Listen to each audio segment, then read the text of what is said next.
So I'm a huge fan of these collectible popcorn buckets that you usually get for new releases, and the Nosferatu one,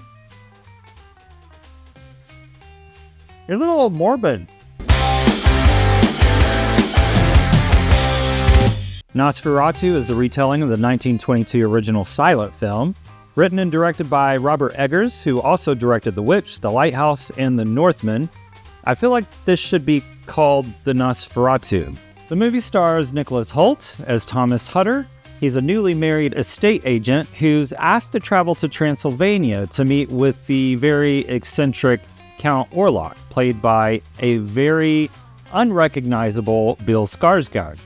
While Thomas is away, his new bride Ellen stays with Friedrich and Anna Harding, played by Aaron Taylor Johnson and Emma Corrin. Ellen, who begs her husband not to go, believing that it will be the end of their marriage, has horrific dreams and visions of an evil vampire who constantly pursues her and who drives her into epileptic episodes and eventually into complete madness. Nosferatu has been on Eggers' mind and heart since the age of 8 or 9, when he first saw the original film on VHS. The original film being an unauthorized telling of Bram Stoker's Dracula. And if you're interested, there's an incredible story online about how copies of the film were burned and how the film got into the States and how it gained a cult following. Eggers, seeing Nosferatu as this fairy tale on Dracula, creates, at 17 years old, this stage play based on the film. He makes it black and white with black and white makeup, black and white costumes, and super titles. He also not only wrote and directed the stage play, but also played Count Orlok. This is Eggers' most personal film, and it took him almost 10 years to bring it to the big screen. You can see the love for these characters and the original film in this movie's writing and directing. The film is a visual masterpiece from the first frame. The beginning of the movie shows Ellen calling out to Orlok, essentially. Come to me. Come to me. And she's in front of this window with these curtains blowing. And every time they blow away from the window, you get this really cool image of Count Orlok's shadow.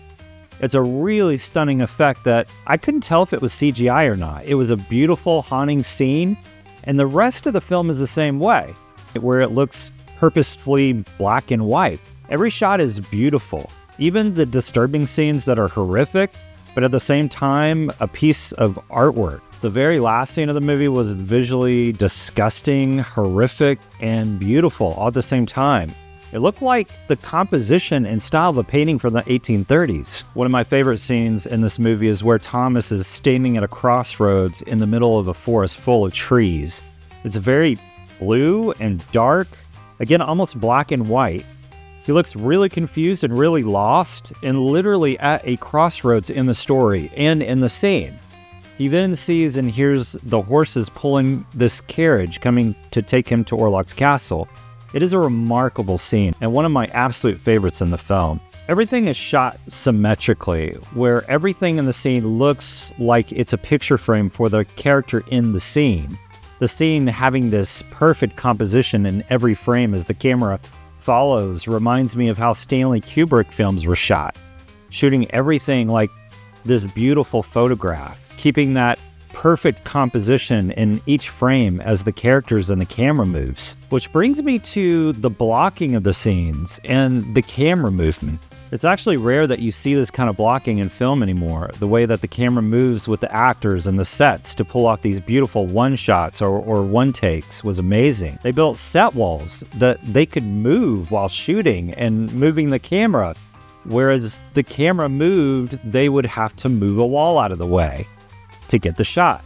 Eggers' director of photography that he uses on all of his projects is phenomenal. Using only crane shots and dolly shots in this movie for the entire film, every shot looks very fluid and meaningful. These camera movements add to the dread and uneasiness to the film beautifully, almost like a choreographed dance. The use of the camera Dutch angle on the ship traveling to Germany from Transylvania was a great choice for that scene.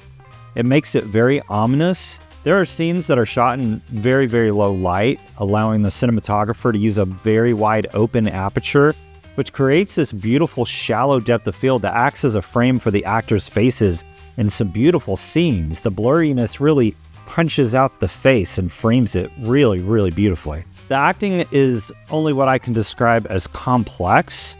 Nicholas Hoult is a great actor. I loved him in Juror Number 2, and I'm actually kind of excited to see him as Lex Luthor in the new Superman movie. He brings confusion, dread, and fear to this character. I felt Thomas's fear and uneasiness and sense of lack of control.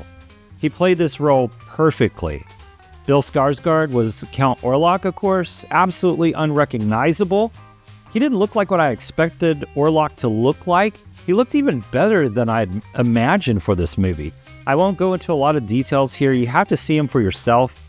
You only see him in silhouette for a lot of the movie, purposefully, I imagine, keeping him mysterious and ominous. Skarsgård voices Orlok without any special effects or sound effects included. It's all him, and it's really creepy. The way he breathes and his accent matches perfectly to his appearance. The way he moves is dreamlike and haunting. The star of this film to me was Lily Rose Depp. Daughter of Johnny Depp, she is masterful in this role, a role that's not only emotionally challenging, but physically challenging. There is one scene that she contorts her face in a way that you would think might be CGI, but it was actually all her. There were no special effects required, and it was really disturbing.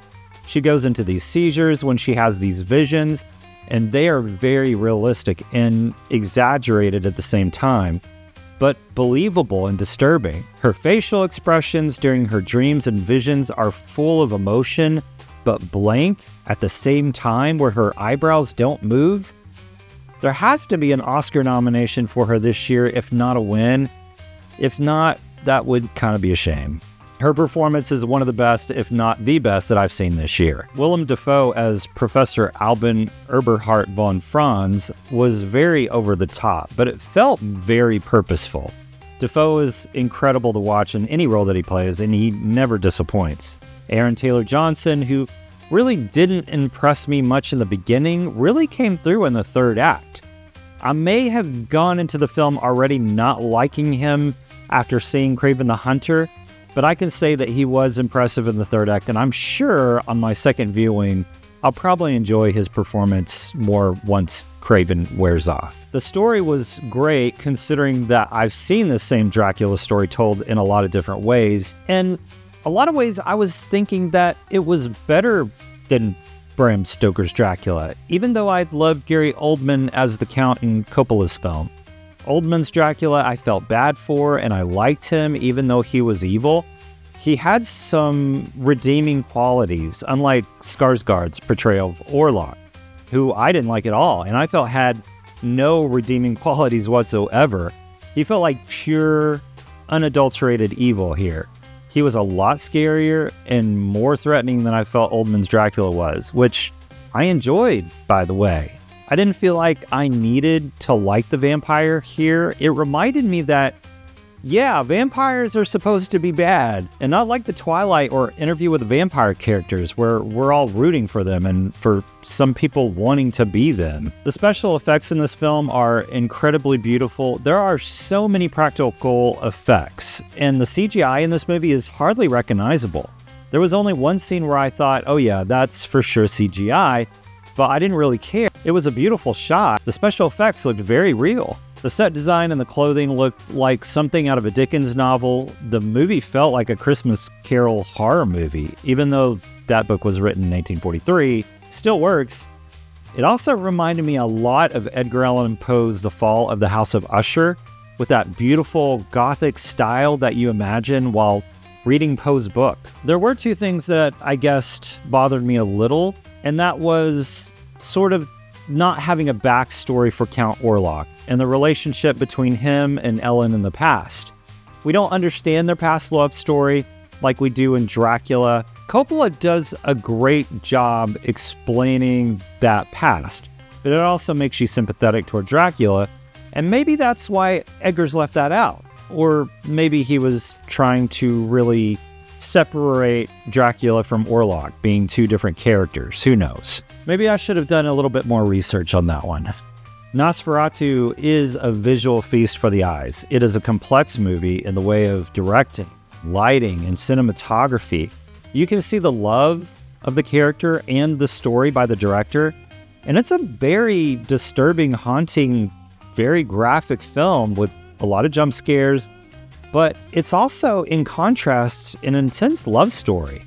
This film is a masterpiece, and I'm giving Nosferatu my very first 5 stars. Sometimes it's a very hard watch, but it will be a film classic, set to be in the Criterion Collection. Again, it is a very graphic, pretty disturbing, and intense movie, so if you're kind of squeamish, this movie might not be for you. So what did you think of Nosferatu? Did you think it was a masterpiece, or does it go on the shelf next to Twilight? Let me know in the comments. I hope you all had an amazing Christmas with family and friends. Thank you so much for watching. It means so much. Like and subscribe if you don't mind. Again, it means so much. And remember, don't wait till it streams. Let's go to the theater and let's see it together. Welcome to my home. It was really of your own will and leave some of the happiness you bring.